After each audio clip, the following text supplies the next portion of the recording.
नमस्कार, चार का चक्र रिव्यू देख रहे हैं आप और मैं हूं आपके साथ कृतिका। बुलेटिन की शुरुआत करेंगे बड़ी खबर के साथ संभल से, जहां पर दिव्यांग लोगों ने एसडीएम कार्यालय के सामने जाकर के जाम लगाया है। दिव्यांग 3 घंटे से एसडीएम सदर का इंतजार कर रहे थे। दिव्यांग लोगों को विकलांग दिवस के उपलक्ष्य में ज्ञापन देना होता है। इंतजार के बाद भी एसडीएम साहब नहीं पहुंचे, जिसके बाद आक्रोशित दिव्यांगजनों ने मुरादाबाद हाईवे पर जाम लगा दिया। दिव्यांगों ने कई मांगों को लेकर एसडीएम सदर को अपना ज्ञापन देना चाहते थे। सदर कोतवाली के एसडीएम सदर के कार्यालय का ये पूरा मामला अब तक पहुंचा रहे हैं और ये तस्वीरें भी आपको दिखा रहे हैं। दिव्यांग लोगों को विकलांग दिवस के उपलक्ष्य में ज्ञापन देना था, लेकिन एसडीएम साहब की तरफ से ज्ञापन नहीं दिया गया, जिसके बाद में पिछले 3 घंटे से ये जाम लगाया गया है। दिव्यांग 3 घंटे से एसडीएम सदर का इंतजार कर रहे थे। अधिक जानकारी के साथ संवाददाता मुजम्मिल दानिश जुड़ गए हैं फोन लाइन पर। मुजम्मिल दानिश, क्या कुछ ताजा अपडेट है इस पूरे मामले को लेकर? विकलांग दिवस है और उसमें यहाँ विकलांग लोग इकट्ठा हुए थे और जो उनकी समस्या है, उनकी पेंशन और उसके अलावा जो किसान कई जो विकलांग है कई समस्याओं को लेकर एसडीएम कार्यालय पहुंचे थे, जहाँ पर करीब बताया जा रहा है कि 3 घंटे लगातार ये विकासखंड कार्यालय में जमे रहे और वहाँ पर इंतजार देखते रहे। लेकिन इस बीच एसडीएम नहीं आए तो गुस्से में आक्रोश होकर ये लोग मुरादाबाद संभल हाईवे पर आ गए, जहाँ पर करीब 20 मिनट तक जाम लगा रहा। उसके बाद यहाँ के एसडीएम सदर मौके पर पहुंचे हैं और कोतवाल प्रभारी के साथ साथ थाना पुलिस पहुंची। फिलहाल उनको समझा बुझाकर इन लोगों का ज्ञापन लिया गया है। विकलांग जो दिव्यांग लोग थे, उनका कहना था कि जिस तरह से उन्होंने करीब 8 सूत्रीय इन्होंने मांगे पूरी की मांगी है, उनका ये जो मुख्य समस्या है, चाहे वो पेंशन हो, प्रधानमंत्री आवासीय हो, विधवा और उसके अलावा शादी को, कई मांगों को लेकर उन्होंने एसडीएम सदर को ज्ञापन सौंपा है। और इसी बीच इसलिए आक्रोशित थे कि एसडीएम कई बार बुलाने पर नहीं पहुंचे थे। फिलहाल जब उन्होंने सड़कों पर जाम लगाया तब वहां पर एसडीएम सदर पहुंचे। चलिए, शुक्रिया तमाम जानकारी देने के लिए मुजम्मिल दानिश।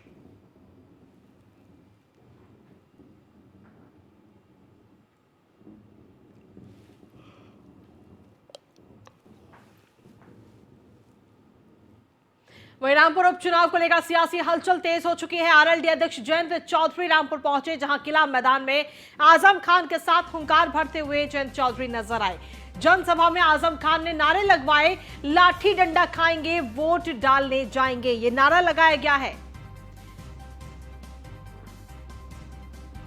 तो बड़ी खबर आप तक पहुंचा रहे हैं। किला मैदान में आजम खान के साथ आरएलडी अध्यक्ष जयंत चौधरी आज हुंकार भरते हुए नजर आए, क्योंकि आज रामपुर उपचुनाव के प्रचार का आखिरी दिन है।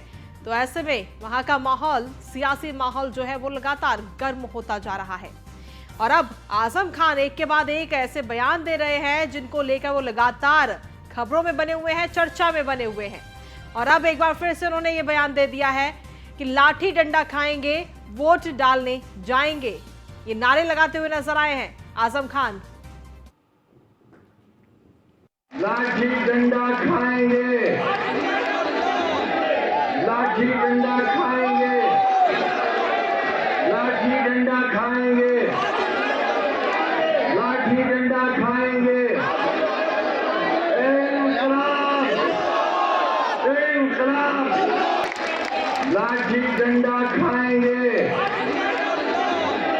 लाठी डंडा खाएंगे, लाठी डंडा खाएंगे, लाठी डंडा खाएंगे।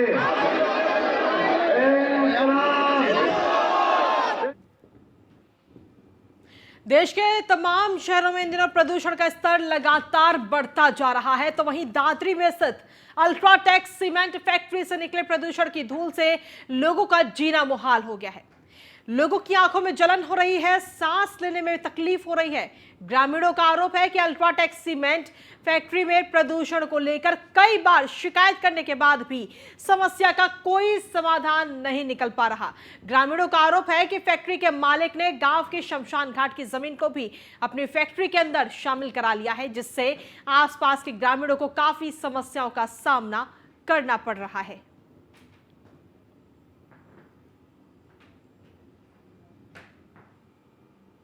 में प्रदूषण का स्तर लगातार बढ़ता हुआ नजर आ रहा है। वहीं न्यूज़ 1 इंडिया को ऐसी जानकारी मिली थी कि दादरी अल्ट्राटेक सीमेंट की जो फैक्ट्री दादरी में स्थित है, वहां पर किसान लगातार पॉल्यूशन से परेशान है, जिसको लेकर न्यूज़ वन इंडिया लगातार एक स्टोरी कर रहा है, क्योंकि वहाँ का किसान सिर्फ और सिर्फ सीमेंट खा रहा है। अपनी ज़िंदगी और मौत से वो जूझता हुआ नज़र आ रहा है। लगातार उसे बहुत ज़्यादा बीमारियाँ हो रही हैं। वहीं इसी पर पक्ष जानने के लिए हैं हम अल्ट्राटेक ऑफिस के बाहर इस वक्त मौजूद हैं, जहां पर हमने अधिकारियों से इनसे बात करने की कोशिश की, लेकिन इस पर कोई भी अपनी आधिकारिक पुष्टि देने को तैयार नहीं है। वहीं न्यूज़ वन इंडिया के द्वारा इन्हें मेल्स के माध्यम से भी जवाब मांगा गया था, जो कि ये देते हुए नज़र नहीं आ रहे हैं। अब देखना होगा कि आखिर उन ग्रामवासियों को प्रदूषण से कैसे निजात मिल पाएगी, क्योंकि वहाँ पर रहने वाले ग्रामीण वासी लगातार परेशान हैं। उनकी फसलें खराब हो रही हैं, लोगों को बीमारियाँ हो रही हैं, और खुद न्यूज़ वन इंडिया इस खबर को लगातार दिखाता हुआ नजर आएगा, क्योंकि लोगों की ज़िंदगी और मौत का सवाल है, जो कि लगातार उस बीमारियों से वहां के किसान जूझते हुए नजर आ रहे हैं। न्यूज़ वन इंडिया से मैं प्रिया राणा, नोएडा। देश में प्रदूषण का स्तर लगातार बढ़ता ही जा रहा है। अगर हम बात करें प्राधिकरण की, तो प्राधिकरण के तरफ से कई अहम कदम भी उठाए जा रहे हैं कि पॉल्यूशन को कम किया जा सके। आज हम एक ऐसे गांव में पहुंचे हैं जो आसपास के गांव हैं प्रदूषण से इतने परेशान हैं कि लोगों को काफ़ी समस्याएं हो रही है। इस वक्त हम मौजूद हैं दादरी में, जहां पर आप पीछे की तस्वीरों में देखेंगे तो दादरी में अल्ट्राटेक सीमेंट की ये फैक्ट्री है, जिससे लोगों को काफ़ी समस्याएं होती हुई नज़र आ रही हैं। यहाँ के आसपास के बहुत सारे गांव हैं जो इस प्रदूषण को झेल रहे हैं। इन गाँव वासियों का कहना है कि जो इस फैक्ट्री के आसपास 100 मीटर की दूरी में इनके घर हैं, तो इनके मुंह में ही सीमेंट आ जाती है। लोग खाने में सीमेंट खा रहे हैं। आखिर देखिए, ये गुहार लगाएं तो लगाएं किससे? लगातार इन्होंने अधिकारियों से शिकायत भी की, बावजूद उसके किसी भी समस्या का इनको कोई समाधान नहीं मिल पाया। आइए इन्हीं से हम जानते हैं कि और क्या क्या इनकी समस्याएं हैं। भैया, क्या नाम है आपका? मेरा नाम रमेश चंद शर्मा है। कौन से गाँव? मैं गांव सिलारपुर का रहने वाला हूं। क्या समस्याएं? देखिए, अल्ट्राटेक सीमेंट ये अल्ट्राटेक हमारे गांव सिलारपुर की, नरौली की या दादूपुर की ज़मीन में लगा हुआ है। ये अल्ट्राटेक प्लांट लगा तो सभी लोगों को बहुत खुशी थी, रोज़गार मिलेगा, वो मिलेगा, सब चीज़ होगा। लेकिन इससे अब सारे इतने प्रभावित, ना तो कोई रोज़गार मिला ना कुछ हुआ। लेकिन इससे पॉल्यूशन इतना पैदा हो रहा है, लोगों को बीमारी हो रही है, सांस की बीमारी हो रही है, गले की है, एलर्जी हो रही है, आँखन में एलर्जी है। इन्होंने हमारे गाँव की शमशान की ज़मीन भी अपने कब्जे में प्लांट के अंदर 4 दीवारी में ले रखी है। दादूपुर के शमशान की ज़मीन भी जो शमशान के नाम दर्ज है, वो भी एक्वायर कर ली है। ये लोग, प्रशासन भी सुनने को तैयार नहीं है, ये भी सुनने को तैयार। शमशान की ज़मीन है, जैसा आप बता रहे हैं, अंडर की है, तो कोई संस्कार करने कैसे वहाँ जाता है? अब इन्होंने क्या करा, शमशान की ज़मीन कर ली, किसानों ने अपने खेत में दे दिया और नहर की पटरी पे अंतिम संस्कार करते हैं। ऐसी नरौली के शमशान, नरौली का रास्ता भी बंद कर दिया। ये रास्ता आम रास्ता था, इन्होंने अपना रास्ता ये भी बंद कर दिया है। समस्या इतनी है इन छोटी छोटी इंडस्ट्रीज़ों का, बस ज़िंदगी दुश्वार हो रही है। पॉल्यूशन मेन समस्या, और पॉल्यूशन की वजह से और बहुत सी बीमारी जन्म ले रही हैं। इनकी कोई अपनी रेस्पॉन्सिबिलिटी नहीं है CSR के अंतर्गत। मैं सिलारपुर का रहने वाला हूँ। जैसे ये बता रहे हैं कि समस्याएं हो रही हैं, और क्या क्या समस्याएं? जैसा इन्होंने बताया कि खेत में काम करने के लिए मजदूर नहीं आ पा रहे। मजदूर नहीं आ पाता खेत में काम करने के लिए। ये गांव सालारपुर कला है जी, टाडी है, नरौली है, दादूपुर है, सालारपुर के खरक हैं जी, खरक हैं, खटाना है, काफ़ी गांव हैं। इनकी ज़मीन गई है। फसल पे जब ये काबू कर लेते हैं, पूरी डस्ट जाती है, तो हमारे जो ढोर है ना तो वो चारे को खाते और ना ही हमें कुछ उसमें से फिर मिलता जी। ये सुनते भी नहीं है, ये बढ़न भी नहीं देते इसमें भीतर। जब आप लोग शिकायत करने यहाँ पहुँचते हैं तो क्या कहते हैं ये लोग? कहते हैं, कहेंगे, फिर कोई सुनवाई नहीं होती। देखिए, ये थे यहाँ के ग्रामीण वासी जो अल्ट्राटेक सीमेंट फैक्ट्री के आसपास यहाँ पर रहते हैं। इन सभी लोगों का कहना है कि इन्हें इतनी समस्याएं हो रही हैं कि इनकी आंखों में जलन है। और देखिए, इतना तक कह रहे हैं कि जो ये लोग आटा खाते हैं चक्की से पिसवाकर, उसमें भी सीमेंट मिल जाती है, जो इनके शरीर में जा रही है, और लोगों को अलग अलग समस्याओं से जूझना पड़ रहा है।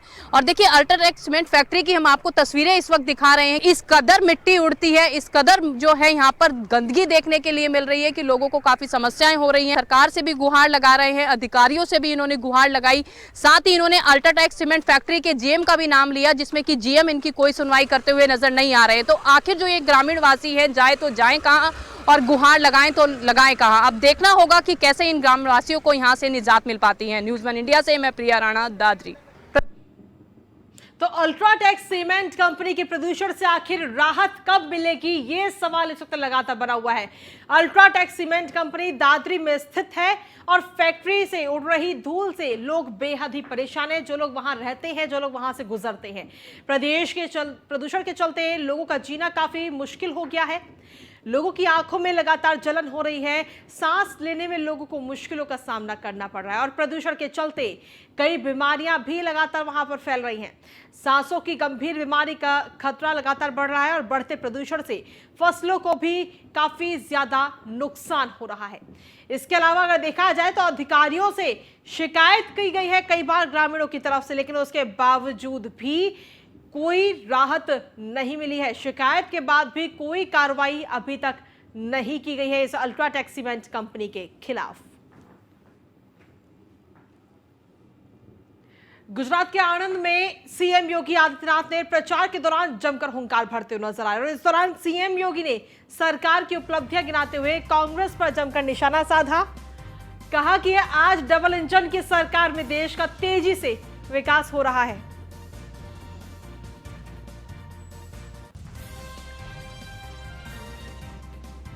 तो मुख्यमंत्री योगी आदित्यनाथ आज गुजरात में नजर आए और हुंकार भरी उन्होंने कहा कि बिना भेदभाव की योजनाओं का लाभ मिल रहा है। काशी विश्वनाथ धाम को संवारा गया है।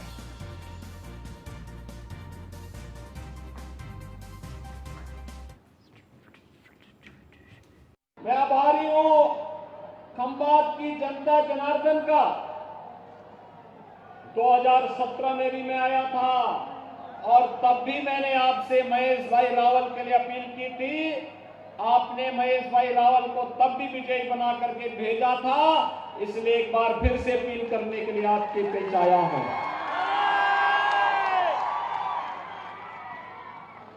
ये तो गुजरात की धरा है। कभी उत्तर प्रदेश से हमारे कृष्ण कन्हैया आए थे, आपने द्वारिकाधीश बना दिया। उत्तर प्रदेश की धरती से भगवान स्वामीनारायण आए थे, आपने उन्हें भगवान स्वामीनारायण बना करके लोक पूज्य बना दिया।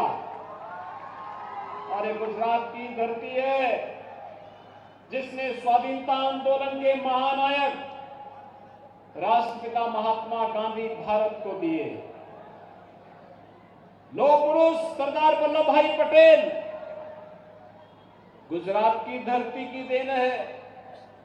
भारत की 563 रियासतों का एकीकरण करके वर्तमान भारत गणराज्य के शिल्पी के रूप में लौह पुरुष सरदार वल्लभ भाई पटेल को कौन भारतीय सम्मान नहीं देता। कांग्रेस ने जितना सम्मान लौह पुरुष को मिलना चाहिए था नहीं दिया। लेकिन भाइयों बहनों, लौह पुरुष सरदार वल्लभ भाई पटेल की दुनिया की सबसे बड़ी प्रतिमा का निर्माण देश के यशस्वी प्रधानमंत्री नरेंद्र मोदी जी ने केवड़िया में करा करके राष्ट्रीय स्वाभिमान और सम्मान के प्रतीक के रूप में लौह पुरुष को स्थान दिया है। भाइयों बहनों, एक गुजरात की धरती का कमाल है। जब कांग्रेस के भ्रष्टाचार, अनाचार, दुराचार, कदाचार से देश की राजनीति करा रही थी, अविश्वास और अराजकता चरम पर थी, तब नरेंद्र भाई मोदी जी को भारत के प्रधानमंत्री के रूप में गुजरात की धरती ने दिया और आज भारत दुनिया में वैश्विक मंच पर एक नेतृत्वकर्ता देश के रूप में उभरा है। देश अपनी आजादी का अमृत महोत्सव मना रहा है। आजादी के अमृत महोत्सव वर्ष में हम सब इस बात को जानते हैं, आजादी के अमृत महोत्सव वर्ष में इससे बड़ी खुशी क्या हो सकती। 1947 में हमारे घरों में भारत के आन मान शान का प्रतीक तिरंगा लहराया गया कि नहीं लहराया गया, हमने नहीं देखा। लेकिन जब देश अपनी आजादी के 75 वर्ष मना रहा है, पूरा कर चुका है, तब प्रधानमंत्री मोदी जी ने घर घर में तिरंगा फहराने का काम किया है। भाइयों बहनों, भारत की आजादी का अमृत महोत्सव का पर्व उत्साह का पर्व बन गया। जय सियाराम वाले बयान पर अब सियासत लगातार तेज होती जा रही है। राहुल गांधी के बयान पर केशव प्रसाद मौर्य ने पलटवार किया है। बीजेपी के जय सियाराम बोलने को विवश इस वक्त की बड़ी खबर आप तक पहुंचा रहे हैं। केशव प्रसाद मौर्य की तरफ से कहा गया है कि ये कांग्रेस विचारधारा की हार है। राहुल गांधी के बयान पर केशव प्रसाद मौर्य ने यह पलटवार किया है और कहा कि बीजेपी ने जय सियाराम बोलने को विवश किया है। ये कांग्रेस विचारधारा की हार है। भगवान श्री राम के अस्तित्व को नकारने वाली कांग्रेस के सांसद श्री राहुल गांधी जी को जय श्री राम ना सही भाजपा ने जय सिया राम बोलने के लिए विवश कर दिया है। ये ट्वीट आपको दिखा रहे हैं, ये ट्वीट किया गया है केशव प्रसाद मौर्य की तरफ से, जिसमें उन्होंने लिखा कि यह भाजपा की वैचारिक विजय और कांग्रेस विचारधारा की हार है। अभी आपसे जय श्री राधा रानी सरकार की और जय श्री कृष्ण भी कहलवाना है।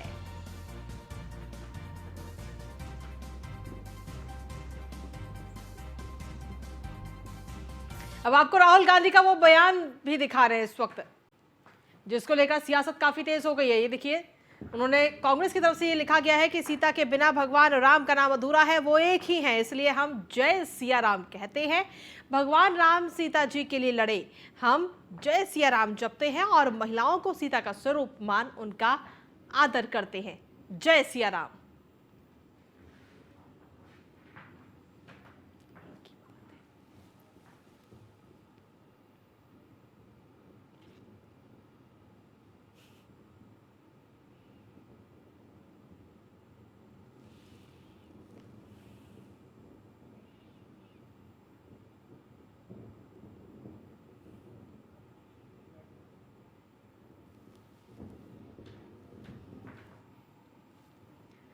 अब ये जय सियाराम वाला आखिर पूरा बयान क्या है? राहुल गांधी ने जो वो बयान दिया है, वो बयान आपको सुनवाते हैं, जिसको लेकर सियासत तेज हो चुकी है।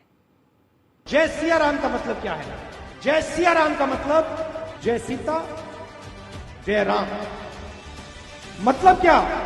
सीता और राम एक ही हैं, इसलिए नारा है जय सिया राम या जय सीताराम। मतलब जो राम के जीने का तरीका था, जो उन्होंने सीता के लिए किया, भगवान राम ने सीता के लिए क्या किया? जाके सीता की इज्जत के लिए, सीता के लिए लड़े। सही? तो जब हम जय सिया राम कहते हैं, हम सीता की याद करते हैं और समाज में जो सीता की जगह होनी चाहिए उसकी आदर करते हैं। बीजेपी के लोग जय श्री राम करते हैं, मगर कभी जय सिया राम और हे राम क्यों नहीं करते?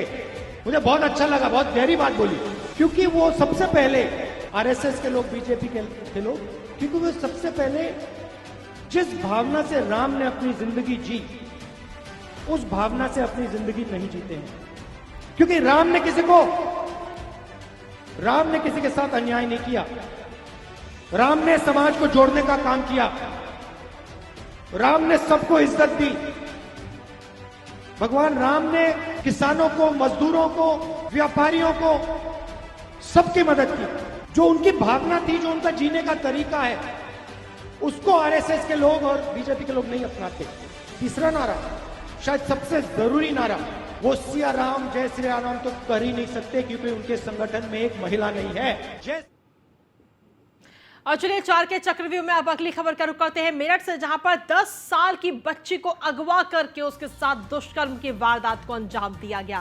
कार सवार युवक पर अगवा के बाद दुष्कर्म का आरोप है। घर के बाहर खेल रही बच्ची को ले जाकर दुष्कर्म किया गया।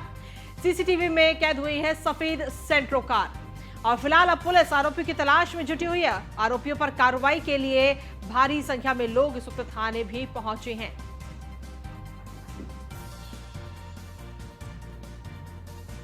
अधिक जानकारी के साथ संवाददाता अतुल शर्मा जुड़ गया। अतुल, क्या कुछ ताजा अपडेट है इस पूरी वारदात को लेकर?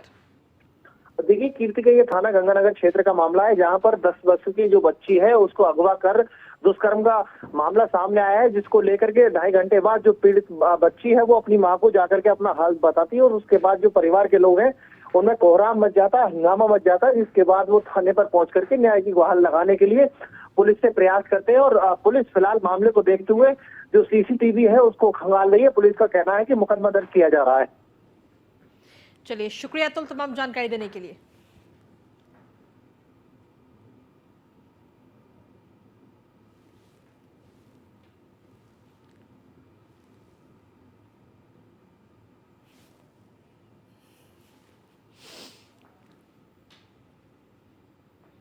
और अगली महत्वपूर्ण खबर है इस वक्त पीलीभीत से, जहां पर खेत में 10 साल की बच्ची का शव बरामद किया गया है। शव मिलने से इलाके में हड़कंप मच गया।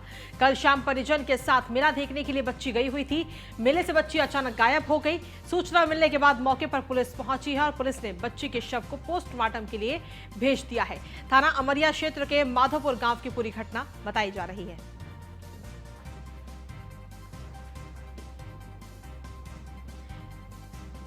तो इस वक्त की बड़ी खबर आप तक पहुंचा रहे हैं।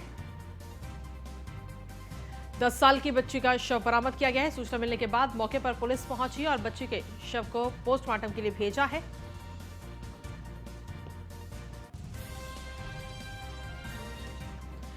थाना अमरिया क्षेत्र के माधोपुर गांव की पूरी घटना बताई जा रही है, जहां पर खेत में 10 साल की बच्ची का शव मिला है। फिलहाल पुलिस ने शव को बरामद करके और पोस्टमार्टम के लिए भेज दिया है। शव मिलने से इलाके में हड़कंप मच गया है।